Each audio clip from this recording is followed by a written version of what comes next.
The GEMS Mars Round 2 screens for the Future Proud Michigan Educator 27B grants look like this. Where I can, I'm going to note some differences between Round 1 and Round 2. But this next part of the presentation is really aimed at people who are fresh to Round 2. That is to say, they missed Round 1 or knew about it but just didn't have a chance to apply.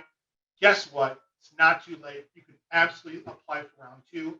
These screens are active now. They've been active since July 12th, and they will be active all the way to September 6th. So I'm just going to go ahead and show you the application piece by piece.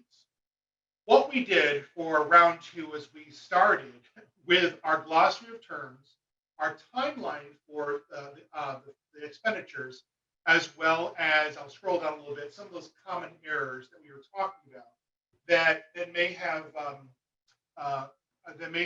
troubled our Round 1 applicants. So again, we're hoping that people that did apply in Round 1 but did not get granted, but know that they might be able to make some changes to the original grant application, we're hoping that they give Round 2 a shot. I won't go into too much detail because, again, this is just a step-through video, but I do want to note that the very first line is about the most recent the governor's signing of our budget, which happened last Friday. So everything I'm going to show you is in accordance with that. We're trying to be up to date with that legislation. You're going to see I'm going to note a couple of places where Round 2 applications would have changed as a result of the signing of the governor's signing of the budget. But again, you'll see that at the top, we are advertising the GYO grant template. And if you are watching this video and you haven't tuned into the webinar, you'll remember that I was talking about the Word downloadable, the downloadable Word template that I'll click on real quick because I think I can get it to come up. It might go a little slow. I'm not going to trouble it too much. Oh, there it goes. All right, cool. So here's a Word template that goes through everything I'm going to show you in the remainder of this video. It'll help you stage your answers and your responses and your data points and your tables before uploading. So you get the idea there. I'm going to keep it on. I'm going to keep it on this other tab. I'm going to go back to the GEMS bar screens. The grant webpage also is conveniently linked here as well. This goes to our FAQs because we know that folks are going to want to know about these things before you apply. Again, it's very important to read through some of these, even if you don't think it directly impacts your Round 2 application. It's items you're going to need, things you're going to need to know about to be a successful grant administrator when you are awarded. Notice I didn't say if. I'm just going if or when, but I'm really hoping that this money gets out there in the district. The top section here does talk about, we had a lot of questions about when the money has to go out the door. The obligation period, by the way, is different from the liquidation period. Something we want to say up front before you make an application. You're going to have to declare what the funds are used for by 12/31/24, but you have 2 more years to actually spend the funds. However, between January 1 of 2025 and December 31 of 26, you can't change your plan. You're going to be just spending down your money. So this doesn't sound like a big deal, but it's actually kind of a big deal because it goes into your plans for how to get your candidates successfully through their no-cost pathway to initial certification or additional endorsement. So that is an important thing for financial folks at the different districts to know. Okay, I'm going to kind of scroll quickly through quickly past the glossary of terms, quickly past the common errors. You can read that on your own, but please do read it when you get to this screen. And we also remind you of our resource, our account, our email account for questions. Okay, so the introduction and basic information section is what it seems to be. It's an introduction and your basic information about who you are as a district. We also are going to ask for the authorized contacts.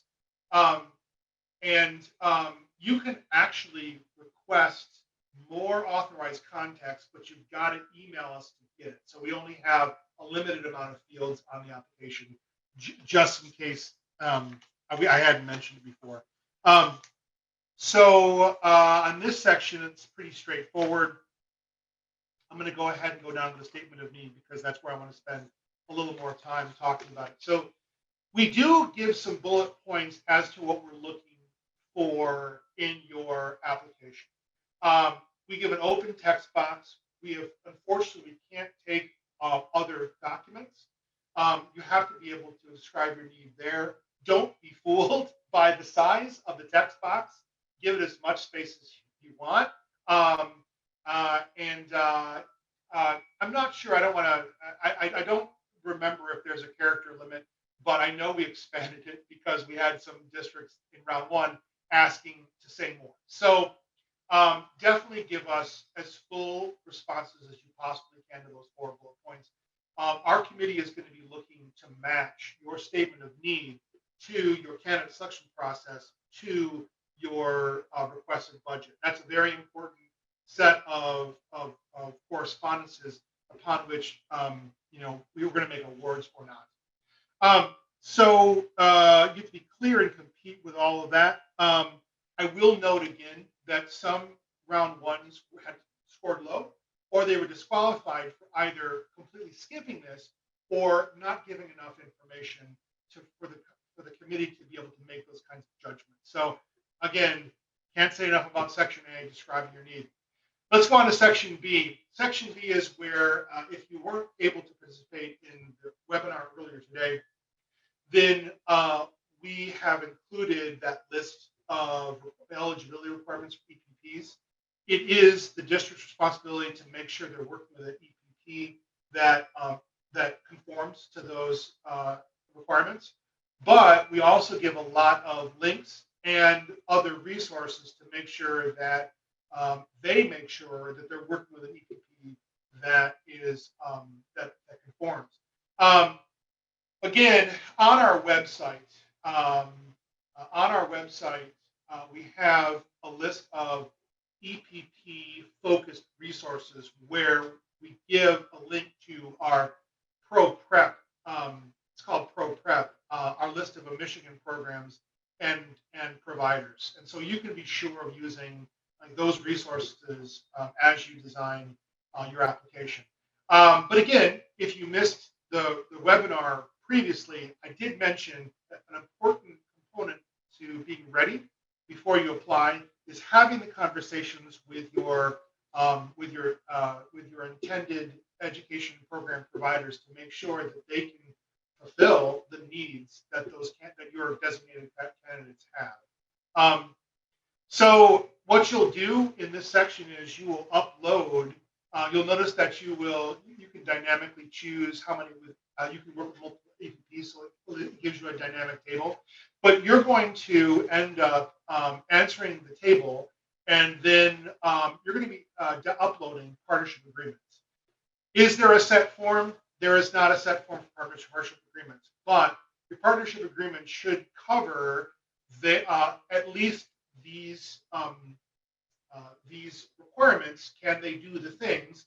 And then any other information that you and your partner want to be sure of as you later administer the grant. I had a question, by the way, about prepaying, and is that part of policy? You can put a prepay agreement into your partnership. That's fine. But just remember, we're going to be asking for copies of those partnership agreements. Unfortunately, I have to say that some of the round one applicants were disqualified because either because they didn't upload a format that was able to be taken by GEMS Mars, or they just didn't upload anything, and so they were disqualified. Don't do that. Make sure you have your partnership agreements all set up by the time you apply. All right, moving right along, let's go down to Section C here. Section C is about I'm sorry, a little too far. Section C is about the candidate selection process and the terms of employment. What's different is that we streamlined this section from round one.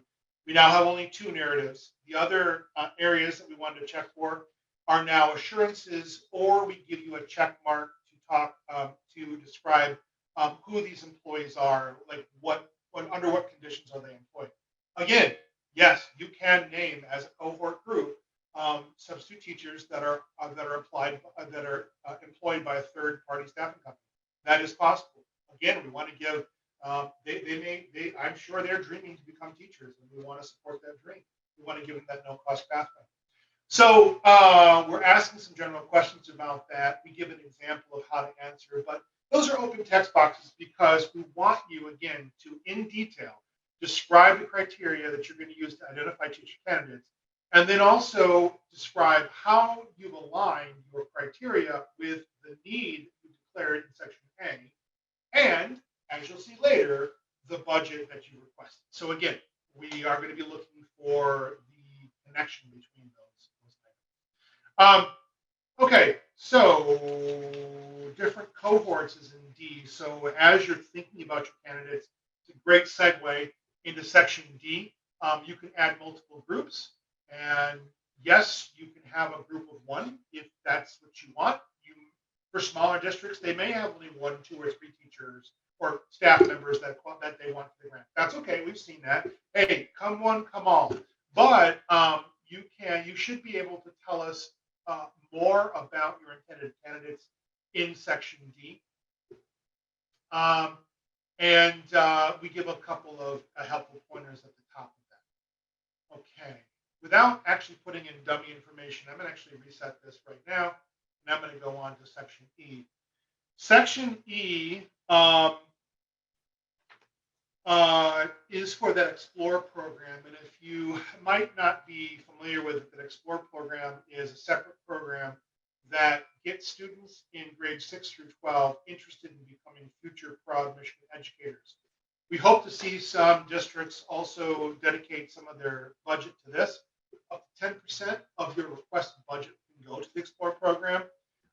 It's okay if you say you're not interested. That won't hurt. That will not affect your application.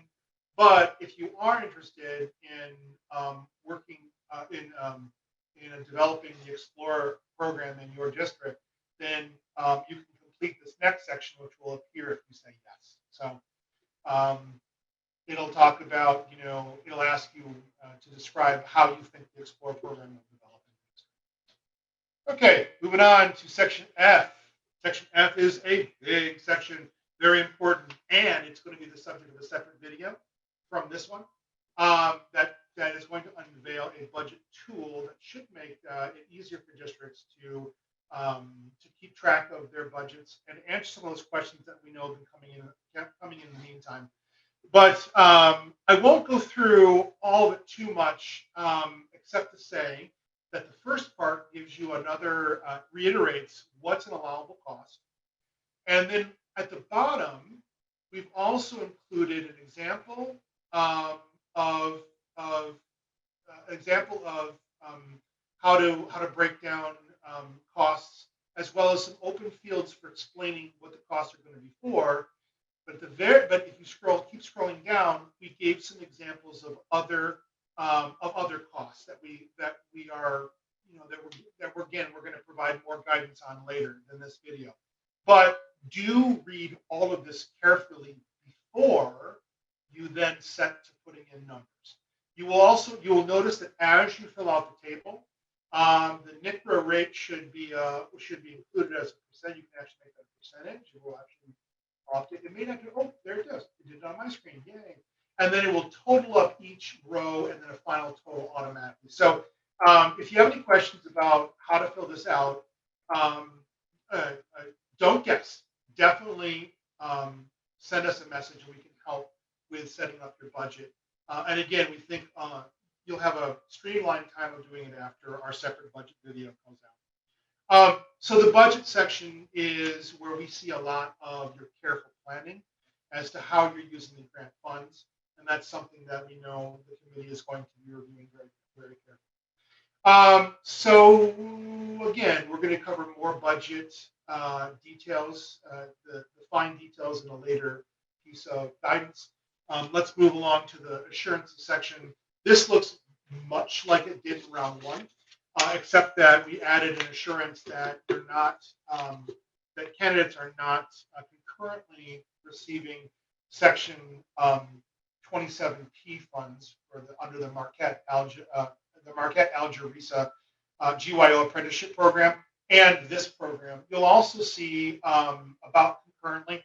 You'll also see that you can't have an assurance that you can't have candidates receiving reimbursements under 27B who are also receiving the Michigan Future Educator Fellowship or Michigan Future Educator Stipend. As a footnote, we did get a question about concurrently. If you have a candidate who received the Michigan Future Educator Fellowship in, say, one semester, and then you provide them 27B grow your own funds in the second semester of an academic year, that is allowed. Remember, it's just not concurrent. So, and then don't forget to sign and date. Believe it or not, we had some districts that forgot that. And then you can save it. And you can save and close, but you also have to hit the submit button. You'll see there's a differently colored button for submit. Do not forget that. Again, once you submit, it doesn't mean you can never see what you submitted. We can certainly give you a login to your past application screens. But again, this is why we highly recommend you download that Word template so you can save off all of your answers before you begin.